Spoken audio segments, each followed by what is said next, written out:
আলহামদুলিল্লাহ রাব্বিল আলামিন ওয়াসসালাতু ওয়াসসালামু আলা নবিয়িনা মুহাম্মদ ওয়া আলা আলিহি ওয়া আসহাবিহি আজমাইন।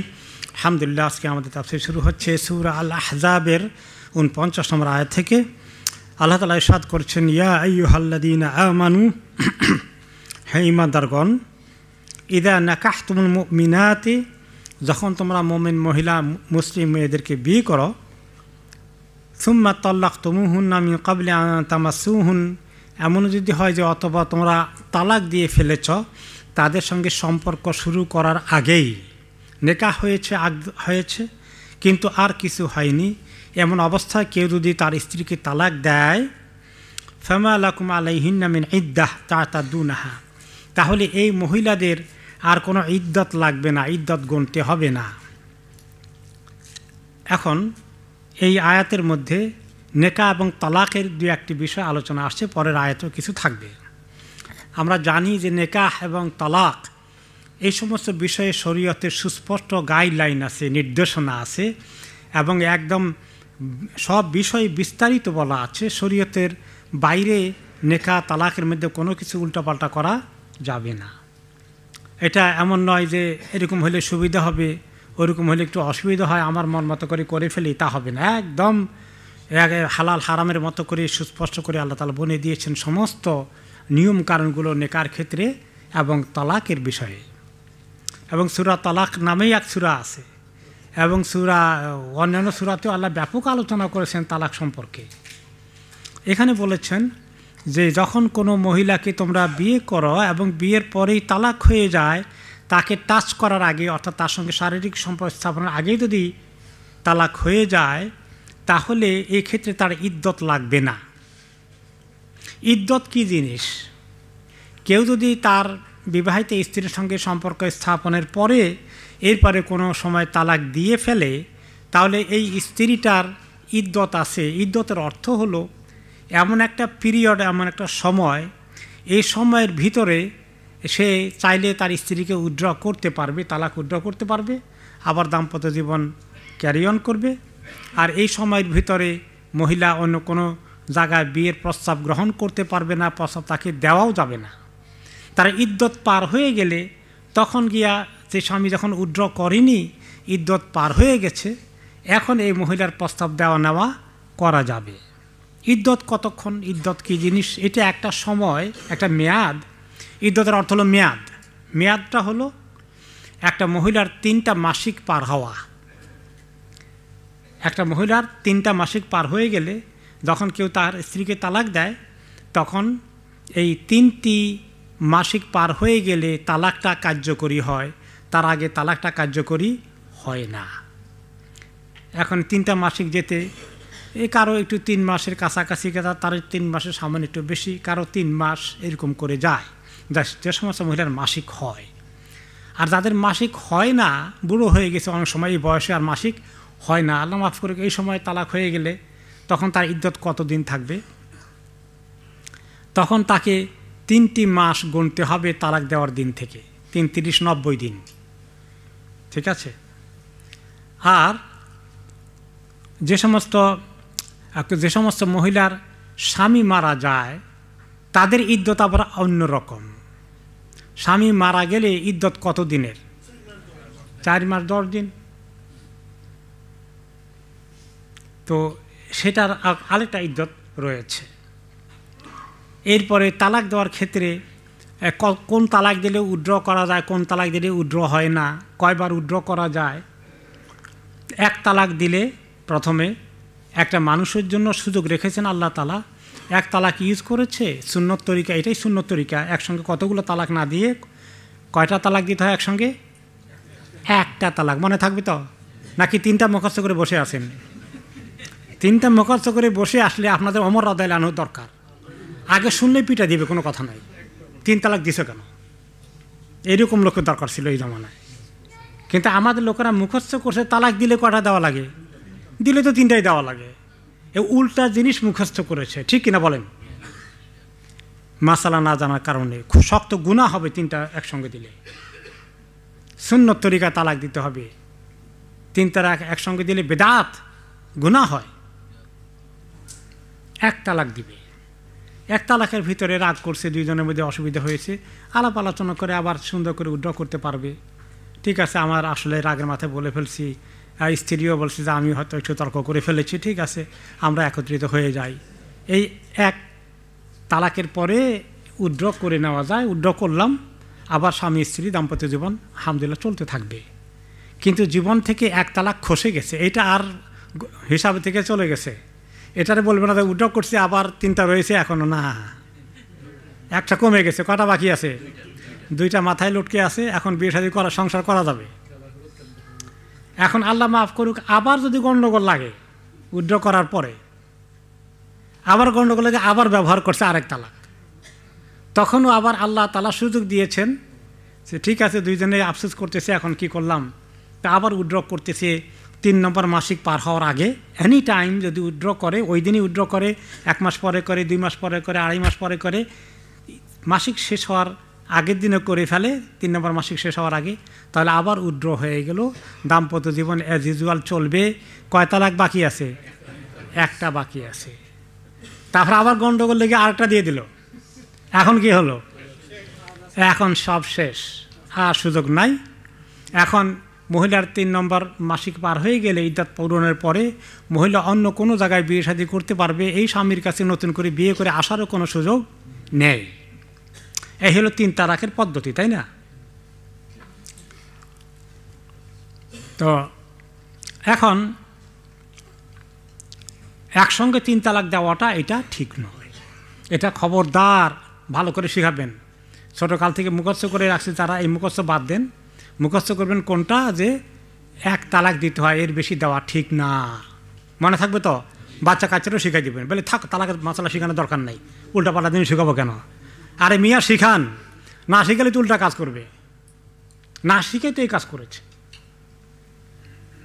বিয়ে কেমনে করতে হয়, তালাক কেমনে দিতে হয়, এগুলো মশালা জানা কি দরকার আছে না? খালি ইমাম সাহেব জানলেই হবে? আমাদের লোকেরা মুখস্থ করছে যে এগুলো আলেমদের কাজ, ইমামদের কাজ, আমাদের এগুলো জানার দরকার নেই। আমরা যা পারি খালি উল্টাপাল্টা করবো আর ওনাদের কাছে গিয়ে প্যাঁচ লাগাবো। এগুলো শিখতে হবে। ফেকার অনেক কিতাবপত্র আছে, একটু পড়ে নিলেই কিছু জ্ঞান হয়ে যায়। তো 1 তালাক দিয়ে উইথড্র করলে এটা বলে 1 তালাক রাজঈ, রাজঈ তালাক, মানে যে তালাক উইথড্র করা যায়। 2 নম্বর তালাক দিয়ে উইথড্র করে ফেললেও এটা বলে 2 তালাক রাজঈ, যে উইথড্র করা যায়, 2 তালাক হয়েছে। 3 তালাক হয়ে গেলে এটাকে বলে 3 তালাক বায়েন হয়ে গেছে। বায়েন বুঝছেন তো? বায়েন মানি না, বায়েন মানে বিচ্ছিন্ন হয়ে যাওয়া, একদম বিচ্ছিন্ন হয়ে গেছে। আবার 1 তালাকও বায়েন হয়, সেটা কেমনে? 1 তালাকের পরে যখন উইথড্র করে নাই, 3 নম্বর মাসিক পার হয়ে গেছে, এখন এটা আসে তার স্ত্রী না, এটাকে বলে কি 1 তালাক বায়েন। তবে 1 তালাক বায়েন হয়ে যাওয়ার পরে কি হতে পারে, আর কোনো সুযোগ আছে কিনা আমরা আসতেছি সেদিকে। এবার 2 তালাক বায়েনও হয়। তো 1 তালাক বায়েন কি জিনিস? যখন 1 তালাকের পরে 3 নম্বর মাসিক পার হয়ে গেলে উইথড্র করলো না, এখন 2 জনের মাথায় আবার বুদ্ধি আসছে, হায় রে আমরা ভুল করে ফেলেছি, 3 মাস তো হয়ে গেলো, 4 মাস হয়ে গেলো, 6 মাস হয়ে গেলো, 10 বছর হয়ে গেছে, 3 বছর হয়ে গেছে, এখনও যদি 2 জনের কোনো জায়গা, মানে মহিলার আর বিয়ে শাদী কোনো জায়গা হয় নাই, এখনও তারা মাইন্ড আপ করে যে আবার আমরা একত্রিত হই।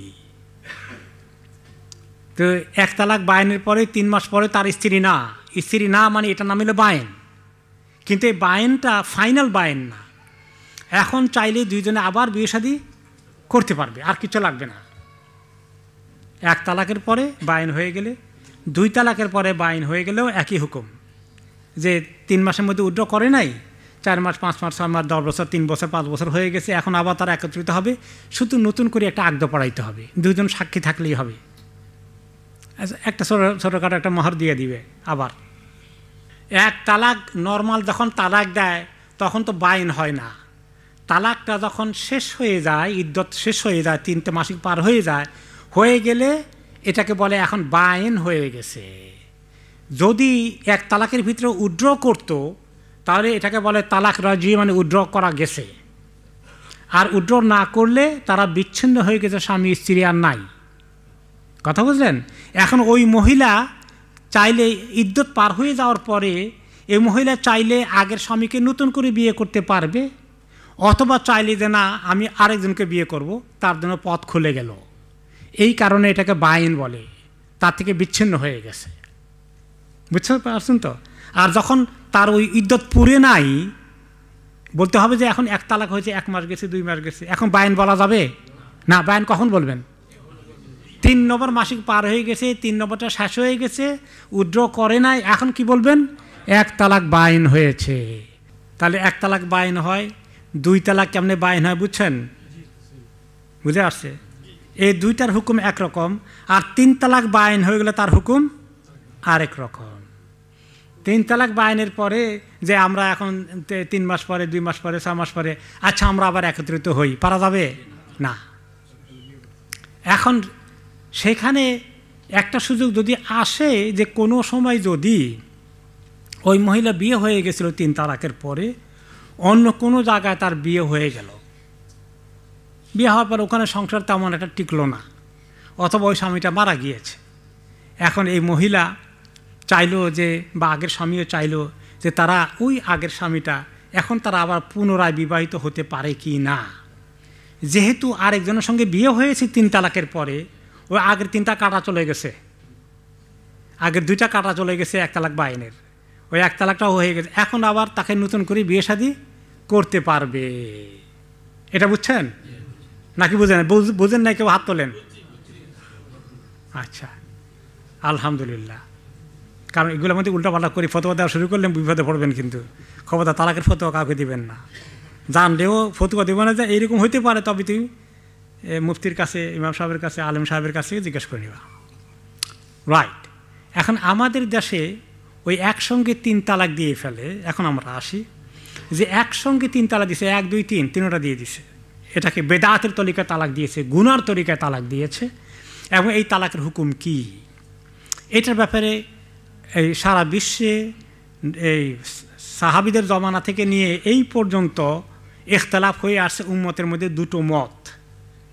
একটা মত হলো 3 তালাক যখন দিয়ে ফেলেছে 3 তালাক হয়ে গেছে, তাহলে 3 তালাকের হরে যে হুকুম আছে 3 তালাকের পরে ওই হুকুম তার মধ্যে বর্তাবে। বুঝতে পেরেছেন? কাজে এখান 3 তালাক দিয়ে ফেলেছে, এখন আর ইদ্যতের ভিতরে উইথড্র করারও সুযোগ নাই, আর ইদ্যত শেষ হয়ে গেলে তাকে বিয়ে করার সুযোগ নাই, যেহেতু তার অন্য কোনো স্বামীর সঙ্গে বিয়ে শাদী হয় নাই। এই 3 তালাকের হুকুম হয়ে গেছে, 3 বলছে একসঙ্গে। এই একটা মত। এই মতের পক্ষে আমাদের দেশে, উপমহাদেশে হানাফি মাযহাবে এভাবে ফতোয়া দেবে। কিন্তু আরেকটি মত হলো যে 3 তালাক একসঙ্গে দিতে কোরআন হাদিসে নিষেধ এসেছে, এটা গুনাহ, এটা বেদাত। তালাক দিতে হয় 1 তালাক করার পরে, ওই যে বলছি একটু আগে, তারপরে জীবনে কোনোদিন লাগলে 2 তালাক হবে, তারপরে আবার ঘটলে 3 তালাক হবে। 1 গো 1, 2, 3 বা 3 তালাক একসঙ্গে দিলাম, এই কথা বলাটা সুন্নতের পরিপন্থী, হাদিসের পরিপন্থী বিধায় এটাকে 1 ধরা হবে না, এটাকে 3 ধরা হবে না, এটাকে 1 ধরা হবে। এটা আরেকটি মত। এই মতের পক্ষে মেজরিটি ওলামারা মত দিয়েছেন, বা সরি মেজরিটি বলা মুশকিল, মেজরিটি ওইদিকে গিয়েছেন। কিন্তু পরবর্তী পর্যায়ে এবং ইমাম ইবনে তাইমিয়া রাহমাতুল্লাহ, আব্দুল্লাহ ইবনে ওমর রাদিয়াল্লাহু আনহু, সাহাবীদের মধ্যে অনেকেই এই মতকে নিয়েছেন যে 3 তালাক যেহেতু নিষেধ এসেছে, কেউ 3 তালাক দিলে এটাকে 3 ধরা হবে না, কত ধরা হবে? 1 ধরা হবে। কারণ এটা 3 পর্যায়ে দেওয়ার কথা, একসঙ্গে এতগুলো দেওয়ার কথা না। জীবনে 3 বার দিতে পারবে, 1, 2, 3 স্টেজে একসঙ্গে সবগুলো দিয়ে দাও, এইটা কোরআন হাদিসে বোঝানো হয় নাই। কেউ দিয়ে ফেললে 3 ধরা হবে না, 1 ধরা হবে। আচ্ছা বলেন তো, কেউ কেউ মাঝে মধ্যে কয় তোরে 10 তালাকও দিলাম, আল্লাহ মাফ করুন, এরকম বলে কি না? আছে কিছু কিছু বেকুব মিয়া। হ্যাঁ, তো এখন এই 10টা কি গুনবেন না? একটা। তো এই জন্য 3কেও 1 ধরতে হবে, এটার পক্ষে অনেক মতামত আছে। 3-এর পক্ষে 3 দিলে 3ই ধরা হবে, এটার পক্ষেও মতামত আছে। আমি দোনোটা বলছি না, একটা বলছি। আবার কয়ে না যে হুজুরে একটা বলছে, যে আর বেদা লাগাবেন যে উনি এটা কইছে, আপনারা কি কইলেন? 2 পক্ষেই মত আছে, ভালো করে মনোযোগ দিয়ে শুনবেন, ঠিক আছে? বলে কোনটা গ্রহণ করব? আপনার যে মুফতির প্রতি আপনার আস্থা হয়, যার ইলম ইমান আমলের ইলমের প্রতি আপনার আস্থা হয়, জিজ্ঞেস করতে পারেন। তো তার ফতোয়া অনুযায়ী চলবেন, নিজে আবার নিজে ফতোয়া দিবেন না। তালাক হয়ে গেলে যে আমি তো ওনার তফসির শুনছি, এখন আমি বুঝে ফেলছি সব হয়ে গেছে, না, ফতুয়া নিতে হবে সরাসরি। এটা বোঝার জন্য দিয়েছি, ফতুয়ার জন্য দেই নেই। ফতুয়া কি আমি আপনি সবাই দেব না, মুফতি ফতুয়া দিবেন? মুফতির অর্থ কি যে তিনি ফতুয়া দেওয়ার মতো জ্ঞান রাখেন। তো কারণ আমার আগে মুফতি আছে, কারণ আমার আগে মুফতি নাই, ওইটা বড় কথা না। কারণ আমি তো আছি মুফতি মিয়া, আমাদের একজন ট্রাস্টি আছেন বেচারা মুফতি মিয়া। হ্যাঁ, তো সেটা যে যিনি ইসলামী জ্ঞানে এই তালাকের চ্যাপ্টারটা ভালো করে পড়েছেন, ওনার কাছ থেকে ফতুয়া নেবেন। আমি এভাবে মুখস্থ ফতুয়া দিবেন না, বলবেন যে অমুক মুফতির কাছে যাব। আমি এরকম শুনছি আলোচনা, সে আলোচনা শোনাতে পারেন, বলতে পারেন যে এইভাবে শুনছি, বাট আমি কিন্তু মুফতি না, আমার ফতুয়া নিবা না, ফতুয়া নিবা বড় একজন আলেমের কাছ থেকে। ওকে, এই গেল দুইটা মাসালার ব্যাপার। এখন 3 আর 1-এর মধ্যে আমাদের দেশে এই বেশি আমল করে যে 3কে 3ই ধরে, আর আরব দেশে অন্যান্য জায়গায় 3কে 1 ধরে। এখানে আমাদের দেশকে 3কে 3 ধরে এক বিপদ হয়ে গেল। সেটা কি? এখন তারা দুজনে আবার বিয়ে করার জন্য, নিজেরা একসঙ্গে হওয়ার জন্য জান দিয়ে ফেলতেছে। যে কোনোভাবেই হোক তারা এখন একত্রিত হবে, উভয় পরিবারও চায়। কিন্তু এখন আমাদের হানাফি মাযহাবের মাযহাবে এটা কুলায় না। এখন মাযহাবকে ভেঙে চুরে একটু দুর্নীতি করতে হয়, মাযহাব মানার জন্য দুর্নীতি করতে হয়। দুর্নীতিটা কি জানেন? এখন একটা নকল বিয়া দেওয়া হইবে আরেকজনের কাছে, এটার নাম হিলা সারা বা হিল্লা। হ্যাঁ, এইটা হলো একেবারে 2 নম্বর, প্রচণ্ড 2 নম্বর। যারা এগুলো করে, ওমর রাদিয়াল্লাহু আনহু থাকলে ওদেরকে ধরে এনে এমন পিটানি দিতেন। হাদিসে এদেরকে লানতের পরে তাদের উপরে বলা হয়েছে, যে ব্যক্তি হিলা করায় যে করে, উভয়ের প্রতি আল্লাহ লানত পড়ে। আর এই লানতের ফতুয়া আমাদের দেশের কিছু 2 নম্বর মুফতিরা দেয়। যারা সত্যিকার 1 নম্বর মুফতি, তারা এরকম ফতুয়া দিবে না। কারণ আল্লাহর দিনের কে নিয়ে এভাবে হিলা করা, এইভাবে মানে এটা অপব্যবহার করা, চিট করা। হিলা মানে কি? চিটিং করা, চিটিং হচ্ছে। আলহামদুলিল্লাহ ভাই ঠিকই বলেছেন যে এই আলোচনাগুলো এখন এসেছে কিছু, এখন এগুলো কম, কিন্তু আগের সমাজে এগুলা বেশ হয়েছে, বেশ হয়েছে। এটা লানতের কাজ করে। আর যে ইমাম লানতের কাজ করিয়ে দেয়, তার অবস্থা কি হবে? আল্লাহ মাফ করুন। খবরদার এরকম তরিকা যাবেন না। তাহলে ওই যে 3 দিলে 1 ধরা হয়, এটা অন্য মাযহাবে থাকলে, অন্য মতে থাকলেও এর পক্ষে যথেষ্ট দলিল আছে। সেটা ভালো না ওই আরেকটা মাযহাব মানতে গিয়ে দুর্নীতি করা, ওইটা ভালো? আল্লাহ তাআলা আমাদেরকে বুঝদান করুক। কথা সবাই এই মাযহাব ভাঙা যাবে না, কিন্তু দুর্নীতি করা জায়েজ আছে। আল্লাহ তাআলা আমাদেরকে হেদায়েত করুক। তো এখন এই ইদ্দত বুঝলেন, 3 তালাক কেমনে দিতে হয়, বায়েন কেমনে হয়, 1 তালাক কেমনে হয়, তালাকে রাজঈ ফেরত কেমনে নিতে হয়, এগুলা মোটামুটি প্রসঙ্গক্রমে আসছে বিদায় একটু ক্লিয়ার হয়ে গেল ইনশাল্লাহ। কোনো কনফিউশন নাই তো এই বিষয়ে? আলহামদুলিল্লাহ। ওকে, এখানে যেটা এসেছে সেটা হলো যে কেউ যদি তাহলে ইদ্দত লাগে, তালাক দিলে কি লাগবে? ইদ্দত আছে, ইদ্দতকে মানতে হবে। ইদ্দতের ভিতরে উদ্যোগ করা যাবে, ইদ্দতের ভিতরে নতুন কোনো প্রস্তাব নেওয়া যাবে না।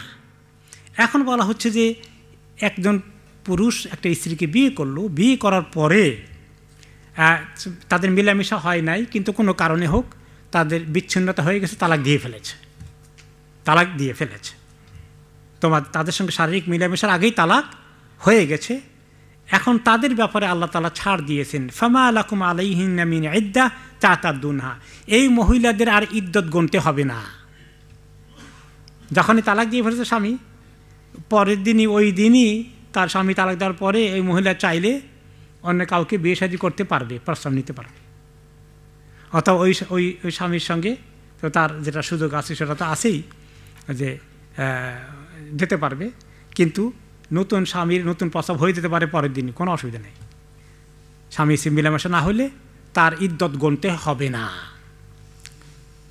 এই কথা মেইনলি এই আয়াতে আজকে আলোচনা এসেছে। তারপরে আমরা যাই, ফামাত্তিউহুন্না ওয়াসাররিহুন্না সারাহান জামিলা। কাজেই তোমরা যখন তাদেরকে তালাক দিয়ে ফেলবা, সে তালাকটা দেওয়ার সময় তোমরা কি করবে? তাদেরকে মাথা সুন্দর করে তাদের যে হক আছে হকটা দিয়ে দিবা। যদি স্বামী মেলামেশা না করে, স্ত্রীকে তালাক দিয়ে ফেলে, মোহর না দিয়ে থাকে, তাহলে অর্ধেক মোহর তার পাওনা হয়ে গেছে, বিয়ের কারণেই তার একটা ড্যামেজ হয়েছে, এই কারণে তাকে কমপক্ষে অর্ধেক মোহর দিতে হবে। আর যদি তার সঙ্গে স্বামী স্ত্রীর সহবাস করে থাকে তাহলে পুরো মোহর দিতে হয় কিন্তু। তো এখানে বলা হচ্ছে আর তালাকের পরে 3 মাসের যে ইদ্যত আছে ওই ইদ্যত মহিলাদেরকে পালন করতে হবে। সেই ইদ্যতের মধ্যে খরচপত্র যা লাগে এগুলা স্বামীকে বহন করতে হয় 3 মাসের খরপোশ। আর অসার রেহুন্না সারাহান জামিলা, আর সুন্দর করে তাদেরকে বিয়ের থেকে বিয়ে বিচ্ছেদের কাজটা ঘটিয়ে দাও। বিয়ে শাদী তালাক দিতে গেলে মানুষে এত খারাপ তরিকায় যায়, আহারে আল্লাহ, সম্পর্ক হবে না। তো এত গালিগালাজ, এত মন্দ, এত কিছু বদনামি, এত দরবার করে মানুষ লাভ কি? কোনো লাভ আছে এর মধ্যে? এই নিজের আমার যেন দোষ না দেয়, আমি সারা দুনিয়ায় বলে দিই তাদের দোষ, আমি ঠিক আছি, তাই না? তো এটা না করে কথাবার্তা যায়, ঠিক আছে আল্লাহর হুকুম, এরা আমরা আল্লাহ কিসমতের পরীক্ষা, যেটা কাজ করবে না তো এখন জোর করে করাইতে গেলে তো অশান্তি হবে, কাজে আমরা উভয় পক্ষই ছাড় দিয়ে ফেলি। তো আল্লাহ বলেন যে এ সুন্দরভাবে এবং ছাড় দেওয়ার পর তার হকটা আদায় করে দিও, তার মোহরানা বাকি যেটা আছে সেটা দিয়ে দিও যদি তার সঙ্গে মিলামেশা করে থাকো, আর তার 3 মাসের যে খোরপোশ আছে সেটাও দিয়ে দিও। আর সুন্দরভাবে এটাকে সম্পাদনা করেও সম্পন্ন করো, যেন অসুন্দরভাবে ঝগড়া ফাসাদ খুব বিটার রিলেশনশিপ বিয়ে না করো। তারপরে আয়াতে 50 নম্বর আয়াত আল্লাহ তাআলা বলছেন, ইয়া আইয়ুহান নাবিয়্যু ইন্না হালালনা লাকা আজওয়াজাকা আল্লাতী আতাইতা উজুরাহুন্না ওয়া মা মালাকাত ইয়ামিনুকা মিম্মা আফা আল্লাহু আলাইক। হে নবী, আমি আপনার জন্য হালাল করে দিয়েছি আপনার স্ত্রীকে, যাদেরকে আপনি মোহরানা দিয়ে বিয়ে শাদী নেকাহ করেছেন, অথবা ওই সমস্ত মহিলাদেরকে যাদেরকে আর আপনি বাঁধি হিসাবে আল্লাহ তাআলা তখন শরীয়তের